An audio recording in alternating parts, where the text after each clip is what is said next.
성공할 남자 고르는 법. 내 딸들아, 이런 놈은 제발 만나지 말아라. 결혼 상대자를 만나려는 여자에게 주는 조언은 다음과 같다. 여자에게 있어 사랑은 특히나 지금의 세상에서는 경제적으로 자립할 수 있는 능력을 스스로 갖추고 있을 때보다 더 완전할 수 있음을 잊지 말아라. 또한 너희의 결혼 생활은 적어도 한국에서는 남편이 될 남자보다는 시어머니를 비롯한 시댁 식구들이 어떤 사람이냐에 의해 더 많은 영향을 받을 수도 있음을 기억하여라. 효도를 지상 의무로 생각하는 남자, 부모 말에 절대 복종하는 착한 남자, 마마보이, 부모 인생을 대신 살아주려는 남자, 과묵하고 말없는 남자, 가족보다 친구가 먼저라고 떠들고 다니는 남자, 제사 안 지내면 큰일 나는 줄 아는 남자 등은 피하는 것이 좋다. 어째서 나는 효도를 지상 의무로 생각하는 남자를 내치는 것일까? 인터넷 검색을 하여 보면 효자와 불효자에 대한 수많은 구전설화들이 등장하지만 내가 군대에서 읽었던 내용과 정확히 일치하는 것은 찾지 못하였기에 여기에 간략히 쓴다.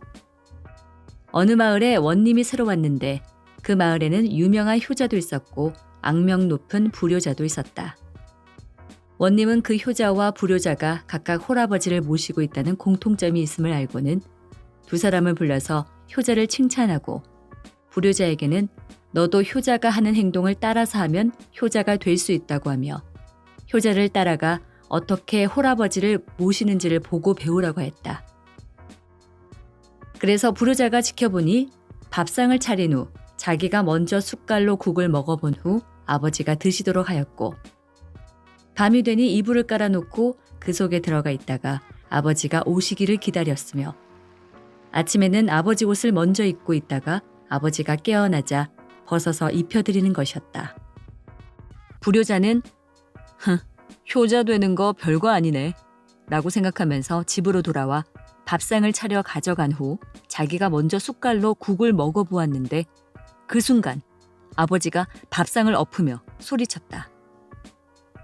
이제는 네가 애비 음식까지 위아래 없이 처먹는구나. 불효자는 그게 아니라고 말을 하려고 하였으나 숟갈이 날아왔다. 밤이 되어 이불을 깔아놓고 그 속에 들어가 있었더니 아버지는 그 광경을 보자마자 발길질을 하며 소리쳤다. 아이, 이제는 네가 이 애비 잠자리마저 뺏는구나. 불효자는 그게 아니라고 말하려고 하였으나 이번에는 주먹이 날아왔다. 불효자는 말도 못하고 씩씩거리다가 아침이 되자 마지막 과제였던 아버지 옷 입고 기다리기를 하였다. 아버지는 눈을 뜨자마자 아들이 자기 옷을 입고 있는 것을 보더니 이 쌍놈의 새끼야! 이제는 이 애비 옷까지 탐내냐? 라며 덤벼들어 옷을 찢었다. 이 구전설화가 주는 교훈은 분명하다. 효자나 불효자나 똑같이 그 부모가 만드는 것이라는 점이다. 종종 독자로부터 이런 메일을 받는다. 젊었을 때 집에서 폭력을 행사하고 바람까지 피우면서 집을 나갔던 아버지가 20몇 년 만에 형편없는 몰골로 집으로 왔는데 나를 중고생 시절부터 알바시켜 생긴 돈으로 화투치고 명품 사던 엄마가 아버지가 지금까지 전 재산을 사업한다고 하면서 다 날려왔는데 저에게 보증을 서달라고 하네요. 등등. 상상을 초월하는 사례들이 수북하지만 생략한다. 내 조언은 한결같았다. 부모라고 생각하지 말고 그냥 버려라. 내가 기부를 하면서 절대 돕지 않는 대상이 있다. 자녀가 있음에도 아무도 찾지 않고 쪽방에서 혼자 사는 독거노인이다. 어느 종합병원에서 그런 노인이 중환자실에 있다고 하면서 3명의 자녀가 있지만 아무도 오지 않는 불효자식들이라고 하며 지원을 요청하였을 때 내 대답은 그 인간이 예전에 인간 말종이어서 그런 겁니다. 지원할 생각 없습니다. 이었다. 딱 하나만 물어보자. 너희 부모는 흥청망청 돈을 써온 사람들이라는 것을 너도 잘 아는데 네가 결혼 후 어렵게 장만한 집을 담보로 돈을 빌리겠다고 하면 즉시 네 그렇게 하세요라고 할 것이냐? 어쨌든 지금쯤이면 내가 왜 효도를 지상 의무로 생각하는 남자, 부모 말에 절대 복종하는 착한 남자를 피하라고 하였는지 이해하였기를 바란다. 나는 내 자식들이 내게 불효를 하면 내 잘못 때문이라고 생각하지 자식들이 못돼 먹어서 그렇다는 생각은 꿈에도 하지 않는다. 그렇다면 과묵하고 말없는 남자는 왜? 평생을 같이 살 상대인데 말이 없으면 무슨 생각을 하는지도 잘 모를 것이고 식사를 하면서도 조용히 밥만 먹을 것이고 그래도 좋을까? 보증을 잘못 써서 재산 날리는 사람들의 절대 다수는 친구 보증을 섰던 사람들이다. 친구와의 관계를 위해 남편이 가족을 희생시킬 수도 있는 행동을 할 경우 그것을 감수할 여자가 과연 세상에 있을까? 장사를 하건 사업을 하건 봉급 생활을 하건 간에 부자가 되기에는 애초부터 싸게 놀았다고 내가 단언하는 사람들이 있다. 세상을 살아가면서 다른 사람들이 원하는 것이 무엇이고 싫어하는 것이 무엇인지를 모르는 다른 사람들에게 전혀 세심하지 않는 사람들이다. 왜 나는 그렇게 생각할까? 부자가 된다는 것은 다른 사람들의 호주머니 속에 있는 돈이 그들의 자발적 의사로 내 호주머니 속으로 건너와 쌓이게 되는 것을 의미한다. 그런데 다른 사람들이 뭘 좋아하고 뭘 싫어하는지를 모른다면 그들이 지갑을 열 리가 없지 않겠는가?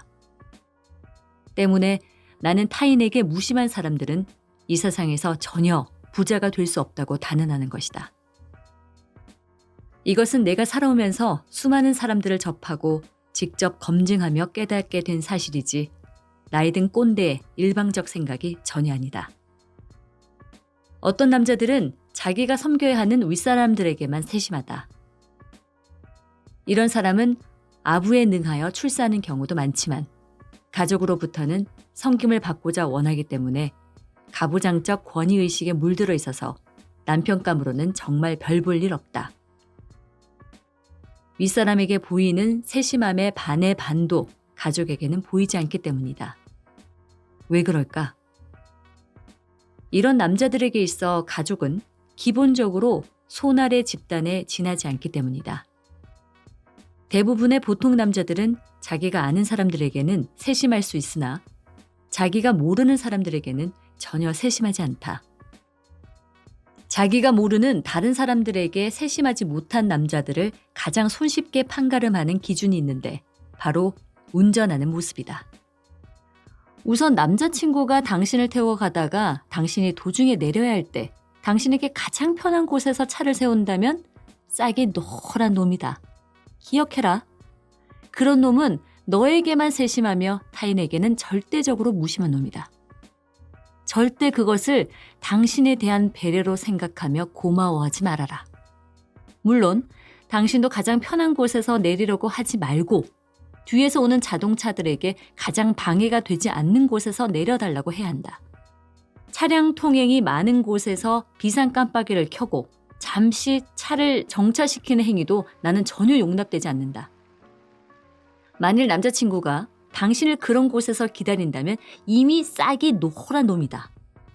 다른 사람들을 생각하느라고 오히려 당신을 불편하게 하는 녀석이 진짜 물건임을 명심해라. 택시를 탈 경우에도 아무 곳에서나 차를 잡으려는 놈은 싹이 노란 놈이다. 그 택시 뒤에 따라오는 다른 차들을 생각하지 않기 때문이다. 남자친구가 어딘가를 운전하며 갈 때 길을 많이 헤맨다면 싹이 노란 놈이다. 길을 떠나기 전에는 미리 지도를 찾아보고 사전에 준비했어야 한다. 회사에서 거래처를 다녀와야 할 때 아무 생각 없이 나가는 직원들도 있지만 이미 그곳을 방문한 적이 있는 다른 사람에게 물어보거나 지도를 보면서 거래처에 전화를 하여 길을 상세히 물어본 뒤 출발하는 직원도 있다. 운전하고 가다 보면 알게 되겠지 하는 놈들은 인생도 그 모양으로 지레짐작으로 살고 있음을 나는 보아왔다. 심지어 길을 헤매는 중에도 절대 다른 사람에게 물어보지 않으려고 하는 이상한 남자들도 꽤 있음을 알아둬라. 이들은 인생을 살아가면서도 자기 똥꼬집대로만 하려고 한다. 깜빡이를 언제 켜는지도 눈여겨봐라. 자고로 하루 벌어 하루 먹고 사는 계층일수록 깜빡이를 켜는데 인색하다는 것을 나는 안다. 자신이 어느 방향으로 움직일지를 타인에게 사전에 알려줌으로써 혹시나 있을 피해를 줄여주고자 하는 세심함이 타인에게 없는 놈들치고 잘 사는 놈들이 없음을 알아라.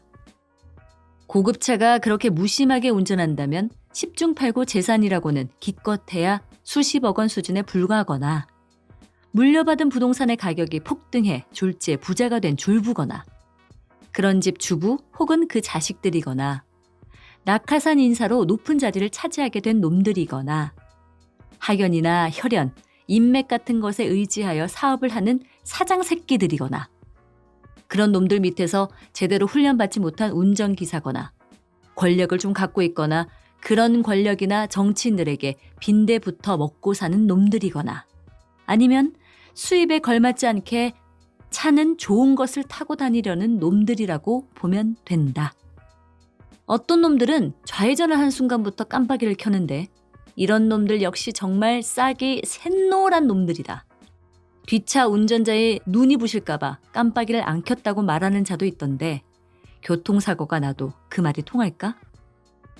운전은 뒷차에 내가 어느 쪽으로 가는지를 미리미리 알려주는 것이 좋지 않은가? 자기가 해야 할 행동을 1초 전에야 깨닫는 놈들은 살아가면서 실수를 엄청 저지를 놈들이기 때문이다. 직진을 해야 하는데 좌회전 차선에 들어갔거나 혹은 그 반대의 경우가 발생하였을 때 뻔히 옆 차선에 차들이 밀려 있음에도 길을 쓰고 차선을 제대로 회복하려는 녀석 역시 싹이 노랗다. 자신의 잘못으로 인해 수많은 다른 차량들에게 피해가 간다는 것을 까맣게 모르기 때문이다. 그런 경우는 자신이 당연히 멀리 돌아가야 한다. 자신의 잘못이 남에게 피해를 주는 것보다는 자신이 입게 될 손해에 대해서만 계산기를 두드리는 놈들은 자기 입장에서만 상황을 보기 때문에 타인의 신뢰를 받기 어려우며 평생 돈 걱정하며 살게 될 놈들임을 기억하라.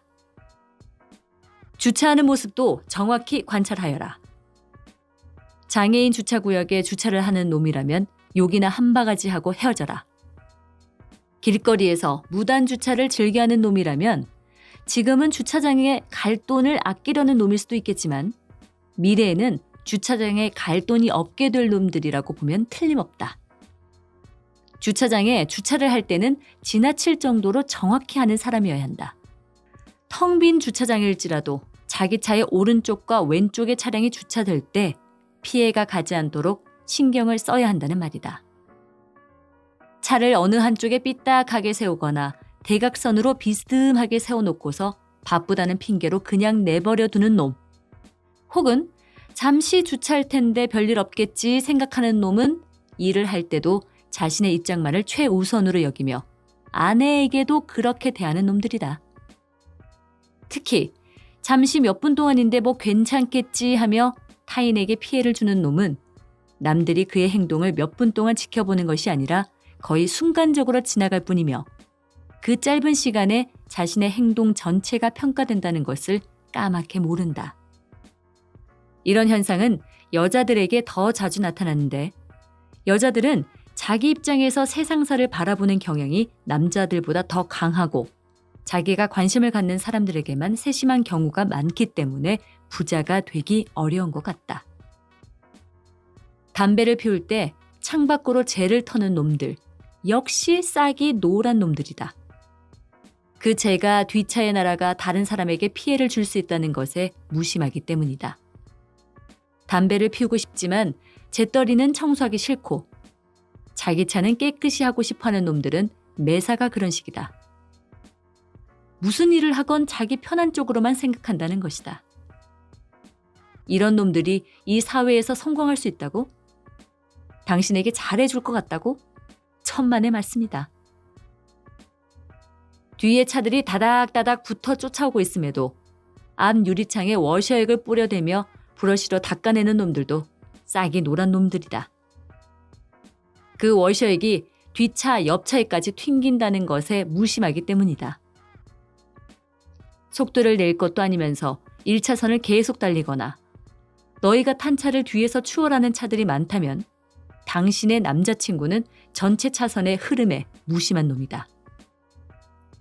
비보호 좌회전에서 반대편 차량보다 먼저 좌회전하려고 길을 쓰는 녀석도 싹수가 노란 놈이고 몇백 미터 더 가서 정식으로 유턴을 하면 될 것을 귀찮다고 불법으로 좌회전하려고 하거나 혹은 뒤에서 차들이 밀려와도 노란 중앙선이 없다는 이유 하나만으로 차선을 막고 좌회전 깜빡이를 켜며 기회를 노리는 녀석들도 평생 돈 때문에 허덕이며 살 놈들이다. 또한 우회전 차선에 진입하여 직진을 기다리는 여성은 닭대가리 수준도 못 되는 정말 한심하기 짝이 없는 대갈통들이므로 절대 가까이 하지 마라. 두 개의 차선이 하나로 줄어드는 진입 차선에서 순서를 차례대로 지키지 않는 꼴통들은 제발 그 친구들까지 멀리하길 바란다.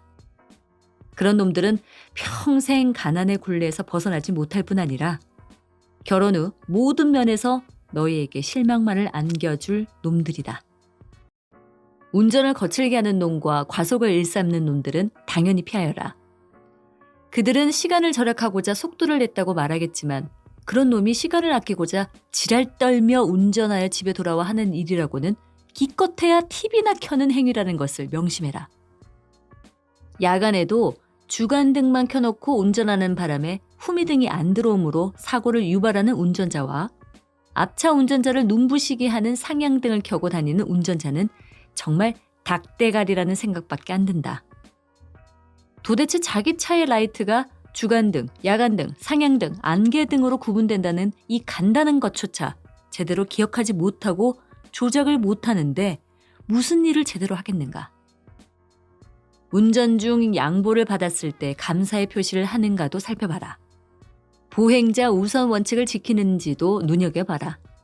무슨 일이건 간에 다른 사람들과의 협력이 필요한 법인데 그 다른 사람들의 입장을 세심하게 고려하지 못한다면 당연히 실패만 한다. 차량 후면에 양보해 주셔서 감사합니다라는 표지를 붙이고 다니는 차들을 볼 때마다 내가 갖게 되는 생각이 있다. 나는 양보 안 할 테니 네가 양보해주면 고맙겠다. 이 뜻이냐? 여기까지는 운전 강습 같은 이야기들이었고 혹자는 어떻게 운전하는 것 하나 갖고서 사람 전체를 판단하고 짝수를 판단하느냐고 반문할지도 모른다. 내 대답. 운전 하나 갖고서 사람을 판단하는 것이 아니라 운전하는 모습을 보면 경제적 의미에서 성공을 할 사람인가 아닌가를 충분히 예측할 수 있다. 또 혹자는 수많은 사람들이 평소의 모습과는 다른 모습으로 운전을 한다고 말할 수도 있다. 비단 운전 습관에서만 세심함의 정도를 간파할 수 있는 것은 아니다. 이제부터는 공중도덕 강의 모드로 들어간다. 어느 광고에서 나오기도 했지만 공공장소에서 문을 열고 들어갈 때 반드시 뒤를 살펴보고 따라오는 사람이 있으면 문을 계속 붙잡고 있는가를 살펴라. 또 엘리베이터를 타고 있을 때 멀리 다가오는 사람이 있으면 열림 단추를 누른 채 기다려주는가도 관찰해라. 당신 애인에게 그런 섬세함이 없다면 그 애인은 부자가 될 가능성이 아주 적다는 것을 알아라. 왜냐하면 부자가 되는 길은 재테크를 잘하는 것에 있는 것이 아니라 우선은 타인이 가진 문제들에 섬세하게 대처할 줄 아는 능력에 있기 때문이다. 나의 독선적 편견이 아니라 경험으로 체득한 진실이다. 에스컬레이터에서 바쁜 사람이 지나갈 공간을 터주는가도 살펴라. 당신과 나란히 같이 손잡고 있고 싶어서 공간을 막고 있다면 그놈은 당신에게 잠시 세심한 것이지 절대 그 세심함이 오래갈 놈이 아니라는 것을 기억해라. 일행이 몇 명이건 간에 국제공항에서조차 그렇게 하지 않는 사람들은 개발도상국 출신이나 한국인, 중국인이다. 일본에서 한국으로 올 때 나는 공항 에스컬레이터나 무빙웨이에 서 있는 사람들의 뒷모습만 봐도 그가 어느 나라 사람인지 알아맞힐 수 있다. 혼자서 중앙에 서 있거나 자기 옆에 가방을 놓아 통로를 막았거나 두 사람 이상이 길을 막고 있거나 하면 틀림없이 한국인이다. 식당이나 기타 공공시설에서 낮은 목소리로 이야기하지 못하는 남자 역시 싹이 노란 놈이다. 한국의 중년층이 많이 이용하는 신라호텔 레스토랑들을 내가 가기 싫어하는 이유는 그곳에 오는 손님들이 너도 나도 크게 떠들기 때문이다. 내 경험으로 볼 때 공공장소에서 제일 시끄럽게 떠드는 민족은 틀림없이 중국인과 한국인이다. 나는 외국 호텔 엘리베이터 안에서도 시끄럽게 떠드는 한국인과 중국인을 한두 번 본 것이 아니다. 이런 놈들은 기껏해야 1년에 한 번 외국에 나올까 말까 하는 수준밖에 될 수 없음을 알아라. 심지어 사무실에서조차 큰 소리로 전화를 하는 사람들을 보면 전혀 이해되지 않는다. 목소리가 원래 크다는 것은 결코 자랑이 아니다. 나는 목소리 큰 부자를 국내에서건 해외에서건 본 적이 없다. 그러므로 때와 장소를 가리지 않고 언제나 목소리가 큰 씩씩한 남자는 절대 사귀지 마라. 공공장소에서 휴대폰 벨소리를 반드시 진동으로 바꾸지 않는 놈들 역시 싹이 노란 놈이다. 이것은 기본적인 상식이다. 그런데도 사람들은 깜빡 잊었다고 말한다. 음악회에서조차 공연 중에 벨이 울린다. 휴대폰을 끄라는 안내가 사전에 있어도 마찬가지다. 이런 사람은 무슨 일을 하든 언제나 실수투성이다. 깜빡하기 때문이다. 빌딩 화장실에 붙어있는 청소 점검표를 본 적이 있을 것이다. 화장실 청소가 뭐 그리 복잡한 일이라고 확인해야 할 사항들을 조목조목 나열해 놓고 일일이 확인까지 해야 하는지 아는가. 그 단순한 일들 중 한두 개를 깜빡 빼먹는 사람이 있기 때문이다. 휴대폰 벨소리를 끄는 것조차 깜빡하는 놈들은 그런 점검표가 필요한 놈들임을 알아라. 작은 것 하나 세심하게 수행하지 못하는 사람이 무슨 일을 어떻게 제대로 할 수 있단 말인가. 지하철과 엘리베이터 같은 공공시설에서 사람이 완전히 내린 후 타는지도 눈여겨봐라. 운전을 할 때 끼어들기가 금지된 곳에서는 절대 끼어들기를 하지 않으며 아무리 차량이 길게 늘어서 있어도 순서를 기다리는가도 봐라. 줄이 있는 곳에서는 순서를 철저히 기다리는 태도가 있어야 한다. 그렇게 하지 않는 사람들에게는 약삭 빨라야 잘 살 수 있다는 생각이 근저에 깔려 있음을 알아라. 그들은 절약과 노력, 자기 개발을 통한 부자 되기 같은 것을 믿지 않으며 일확천금을 기다린다. 부자들을 모두 도둑이라고 몰아붙이는 사람도 그들이며 세상이 썩었다고 가장 열변을 토하는 것도 그들이다. 미국 디즈니랜드에서도 줄을 서서 기다릴 때 새치기 하는 사람들은 미국 사회의 중류층이나 하류층이다. 내가 지금까지 말한 싹이 노란 남자가 당신에게만은 세심할 것이라고는 전혀 기대하지 마라. 그런 남자들은 당신에게 세심할 리가 없다. 모든 일에서 자기 자신의 입장만 생각할 뿐 이 사회가 남들과 함께 살아가야 하는 곳임을 모르는 놈이 무슨 성공을 꿈꾼다는 말인가.